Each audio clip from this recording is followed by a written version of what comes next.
अस्सलाम वालेकुम नाज़रीन, आज के प्रोग्राम में जरा डिस्कस करेंगे, फोकस करेंगे पाकिस्तान स्टॉक एक्सचेंज को, क्योंकि बड़ा लाइमलाइट में इंतहाई वोलेटाइल सेशन पिछले हमने देखे। शहबाज शरीफ साहब जब उन्होंने वजीर आजम बने उसके बाद हमने देखा कि 1600-1700 पॉइंट से इन्हें सिंगल ट्रेडिंग डे मार्केट जो है अपसाइड पे जाती है, और मैसेज एक ये लिया जाता है कि जनाब एक इन्वेस्टर कॉन्फिडेंस जो है, ये इन्वेस्टर्स ने एक बड़ा वार्म वेलकम किया है इस रिजीम चेंज को या पाकिस्तान स्टॉक एक्सचेंज में शहबाज शरीफ साहब के आने को। साथ ही साथ दूसरी तरफ हम ये भी देखते हैं कि कल का जो सेशन था उस सेशन में हमने ये देखा कि 1500-1600 पॉइंट्स मार्केट गिरी और एक फियर ऑफ अननोन, कुछ समझ में नहीं आ रहा कि डायरेक्शन इस वक्त क्या है। और अगर स्टॉक मार्केट ये जो इंडेक्स आपका ये वाकई अगर किसी चीज को रिफ्लेक्ट करता है तो वो क्या चीज है, वो कौन सा ऐसा हैजान है जिसको ये इस वक्त ये वॉलिटिलिटी जो है वो रिप्रेजेंट कर रही है। खुर्रम शहजाद माहिर माशियात इस वक्त हमारे साथ मौजूद है। बहुत शुक्रिया खुर्रम शहजाद। सबसे पहले ये जानना चाहूंगा कि मार्केट में जो इंतहाई वॉलिटिलिटी हम देखते हैं कि बीच में कहीं ना कहीं आ जाती है और फिर हेडलाइंस होती हैं कि अवाम का अरबों रुपया डूब गया, सरमायाकारों का नेक्स्ट डे जो है वो चीजें स्टैंड स्टिल हो जाती हैं। ये है क्या? थोड़ा सा जरा इसकी लॉजिक है, मैं बताइएगा। जी अस्सलाम वालेकुम। बिल्कुल देखें, पैसा डूबता है, मार्केट नीचे जाती है तो नेचुरली नुकसान होता है इन्वेस्टर्स को, और ये है क्योंकि जो अनसर्टेनिटी है, एक तो पॉलिटिकल स्टेबिलिटी काफी ज्यादा है, अनसर्टेनिटी काफी ज्यादा है मैक्रो एनवायरनमेंट में, यानी कि मईशत में इशारिये कहाँ जा रहे हैं, नुकसान कैसे हो रहे हैं। और तीसरी चीज ये है कि गवर्नमेंट चेंज होती है तो उस गवर्नमेंट से एक्सपेक्टेशंस ये होती हैं कि वो डिसीजन लेगी उन सारे पेन पॉइंट्स पे, उन सारे इश्यूज पे जो कि इकोनॉमी को या तो बेहतर करते हैं या खराब करते हैं। तो एक्सपेक्टेशंस यही थी इस गवर्नमेंट से, जो नई गवर्नमेंट है उससे ये था कि एनर्जी की सिचुएशन बेहतर करना, और जो सब्सिडी है यानी कि हम IMF प्रोग्राम में आपको पता है हमने उनसे कर्जा लिया हुआ है और वो हमें डिक्टेट करते हैं, वो हमें बताते हैं कि जी आप इंटरेस्ट रेट्स कैसे लेके चलें, टाइटनिंग करते हैं, ओवरऑल अपने कैश फ्लोज को मैनेज करें, अपने खर्चे कम करें, जो कि सही बात भी है। और साथ साथ जो है आप महंगाई को जो है वो कम करें, टैक्सेस को ज्यादा करें, टैक्स जो है रिसिप्ट ज्यादा, तो इसलिए डिसिप्लिन करें, अपने आप को डिसिप्लिन करें, ट्रांसपेरेंट करें, डॉक्यूमेंटेड करें और डिसिप्लिन करें। दैट्स व्हाट जो IMF की रेसिपी है जो वो कहता है।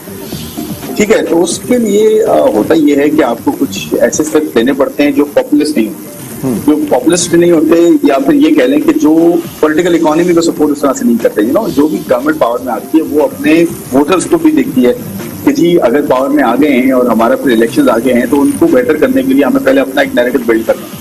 अब प्रॉब्लम यह है कि एक तरफ पॉलिटिकल इकोनॉमी को भी मैनेज करना है, एक तरफ IMF भी हमारे पास है, इन दोनों के बीच में आप जो है ना वो फंस जाते हैं। तो यही हुआ है अभी कि आते ही गवर्नमेंट ने डिसीजंस नहीं लिए जो लेने चाहिए थे, और स्मार्टली ले भी सकते थे, यानी कि एटलीस्ट सब्सिडी को टारगेटेड कर देते और दूसरे जो सब्सिडी जो डिजर्व नहीं करता है तबका उसको सब्सिडी ना दें, प्लस मार्केट जल्दी बंद करें, फ्यूल इकोनॉमी जो है वो लेकर आए, इंपोर्ट जो है बैन करें कुछ गाड़ियों की ऐसी जो कि बहुत ज्यादा फ्यूल खाती है। ये सारे डिसीजन लिए जा सकते थे, वर्क फ्रॉम होम करने की बात करें, लेकिन गवर्नमेंट ने डिसीजन ऐसा लिया कि नंबर ऑफ डेज बढ़ा दिए काम। ऑफकोर्स उनका एक ये माइंडसेट होगा कि जी ज्यादा काम करने से बेहतरी होगी, लेकिन ये भी ध्यान में रखना चाहिए था और अभी भी रखना चाहिए कि ज्यादा नंबर ऑफ डेज जितने आप खोलेंगे, ओपन करेंगे मार्केट्स को और सब चीजों, तो फ्यूल ज्यादा खर्च होगा, हम इतने प्रोडक्टिव नहीं है।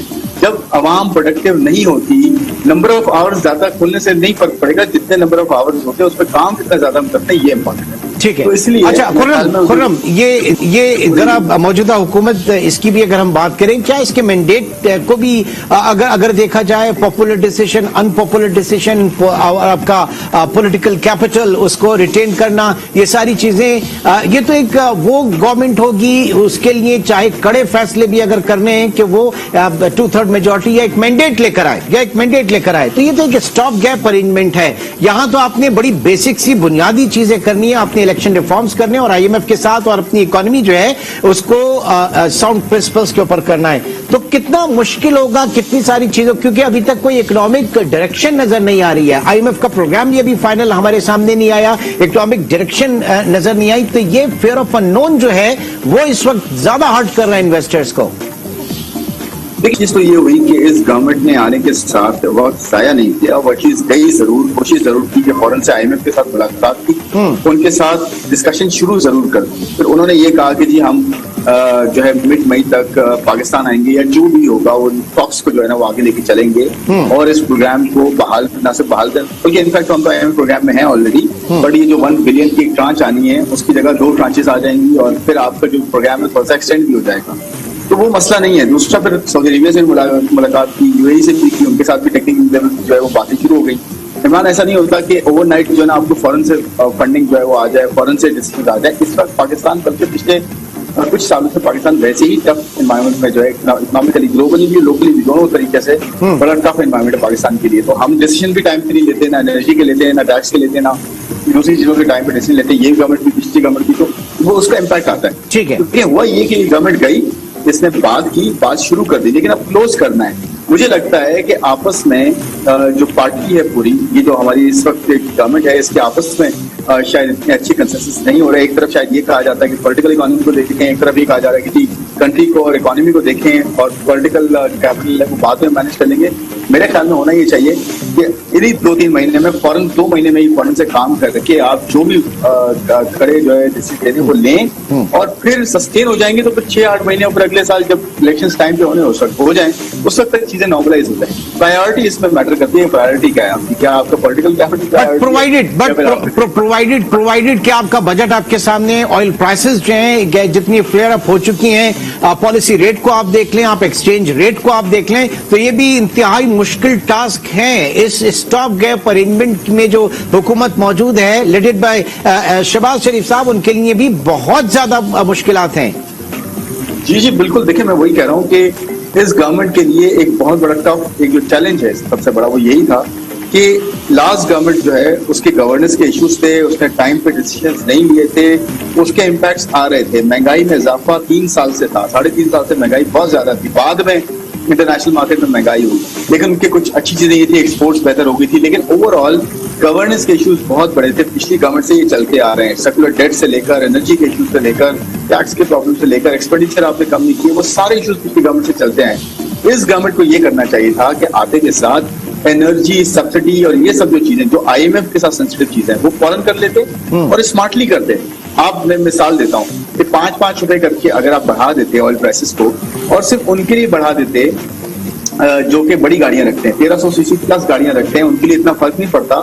जो लैंड क्रूजर्स रखते हैं, रेवोस रखते हैं, लैंड रोवर्स रखते हैं, बड़ी गाड़ियां 4x4 की बात करें, उन सब के लिए बढ़ा देते और जो मोटरसाइकिलिस्ट हैं या 1000 सीसी से कम गाड़ियां हैं इनके लिए ना बढ़ाते, उनको ज्यादा से बढ़ाते तो यहाँ से फंड भी हो जाता। तो स्मार्ट स्टेप ये जा सकते थे। मार्केट्स को जल्दी बंद कर देते 6 बजे 7 बजे, फिर 1 दिन कम कर देते आप उल्टा 5-6 दिन की जगह आप 4 दिन कर देते।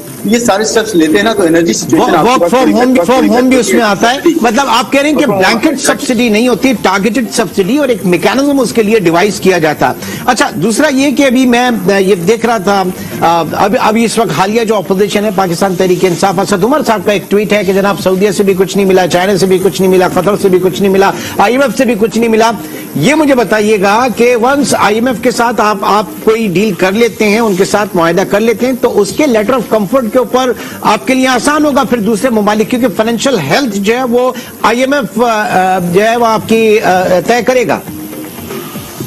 बिल्कुल, उसके लिए भी एक डिसीजन लेना पहले जरूरी है कि आप पहले सब्सिडीज को अनवाइंड करेंगे, सब्सिडीज को स्मार्टली अनवाइंड करें। जैसे मैंने अभी एक चीज कही है, बहुत बेसिक सजेशंस हैं, इस पे अमल अगर देर ना हो, फौरन से 15 तारीख आ रही है ना मई की, इसी पे ही आप अभी तक वर्कआउट कर चुके हो, 15 तारीख से जो आपकी सब्सिडी है उसको अनवाइंड करना शुरू करें।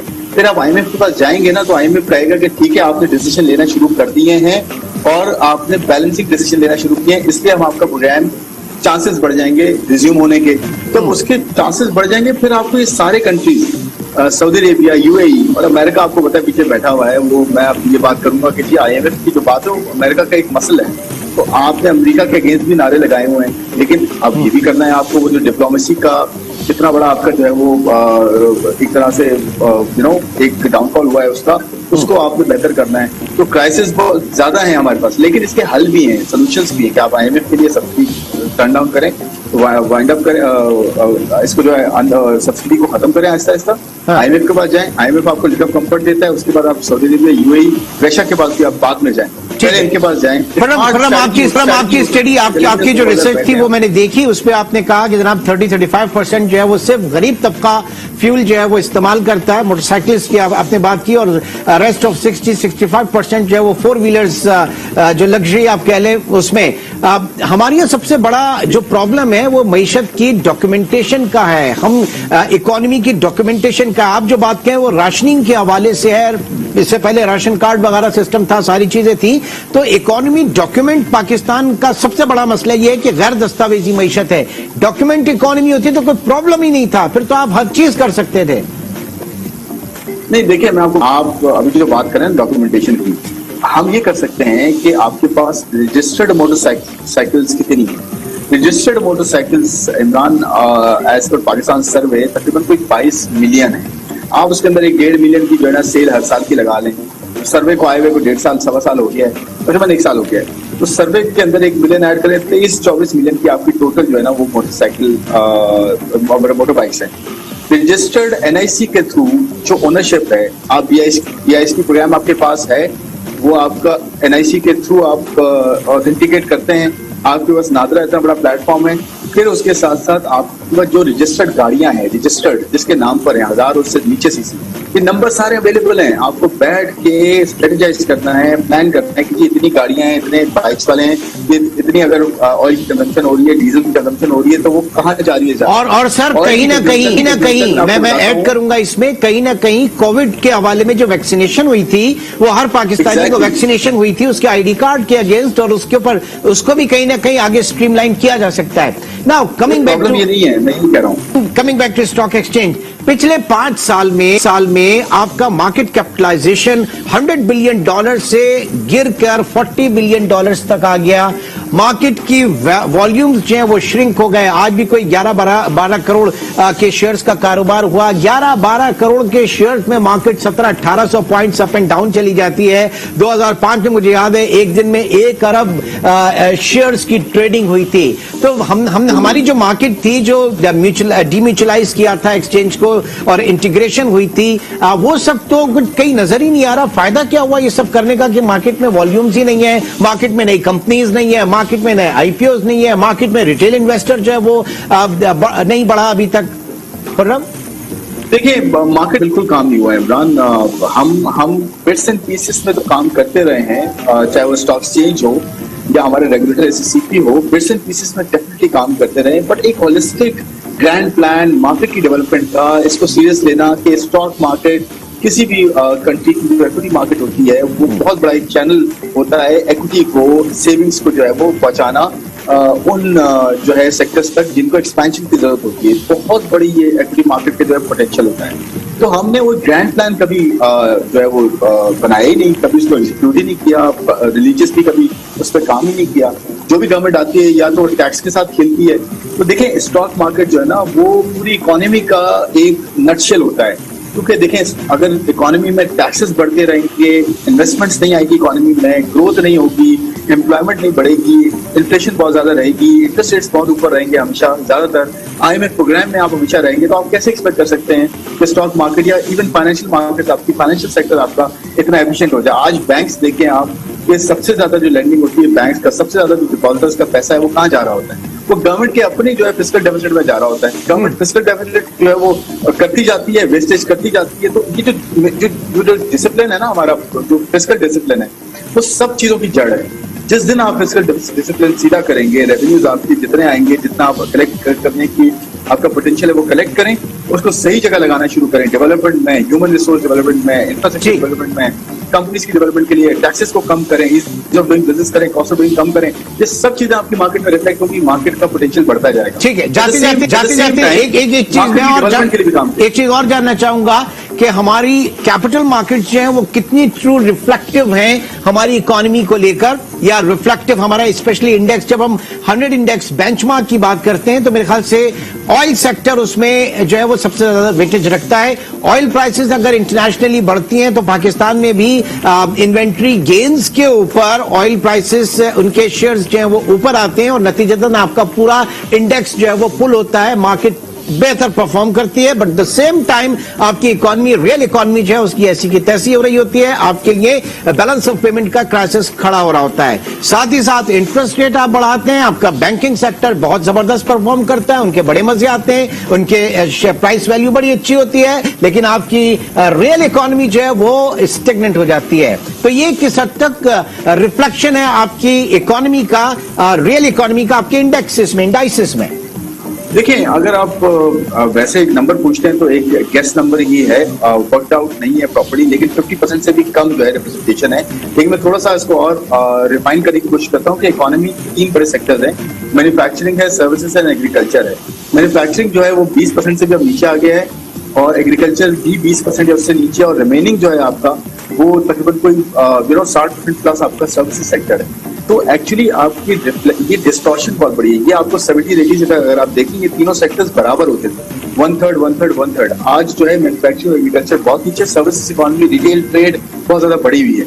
तो डेफिनेटली रिफ्लेक्शन नहीं है, आपका डॉक्यूमेंटेशन जो है वो आधी है, तो नेचुरली वही डॉक्यूमेंटेशन जो है वो नजर भी आती है स्टॉक मार्केट में। तो मेरे ख्याल में 50% से भी काफी नीचे हमारी रिप्रेजेंटेशन है। अगर सारी कंपनियां एग्रीकल्चर से लेकर रिटेल एंड ट्रेड से लेकर मैन्युफैक्चरिंग से लेकर सब लिस्टिंग के लिए आए, लेकिन मैं वही कहूंगा कि मार्केट को इतना डायनेमिक बनाए ना, इतना अट्रैक्टिव बनाए, वहां इन्वेस्टर लेकर आए। पहले इन्वेस्टर आएगा, नेचुरली फिर कंपनी, यानी बहुत कुछ किए जाने की जरूरत है पाकिस्तान में। सिर्फ स्टॉक एक्सचेंजेस कराची, लाहौर, इस्लामाबाद को आपने अगर इंटीग्रेट कर दिया, उनको डीम्यूचुअलाइज कर दिया, उनका मर्जर कर दिया, यही काफी नहीं है कि आपने सिर्फ एक पाकिस्तान बना दिया। आपने मार्केटिंग के हवाले से, प्रोडक्ट डेवलपमेंट के हवाले से, मार्केट को ब्रॉड बेस करने के हवाले से, इन्वेस्टर कॉन्फिडेंस के हवाले से, उनकी सिक्योरिटी के हवाले से, उनकी अवेयरनेस के हवाले से बहुत सारी चीजें करनी है, ताकि यही चीजें फिर रिफ्लेक्ट हो आपकी इकोनॉमी और आपके स्टॉक मार्केट की परफॉर्मेंस पे। बहुत बहुत शुक्रिया खुर्रम शहजाद। नाज़रीन, आपसे इंशाल्लाह कल मुलाकात होगी। अपना बहुत ख्याल रखिएगा।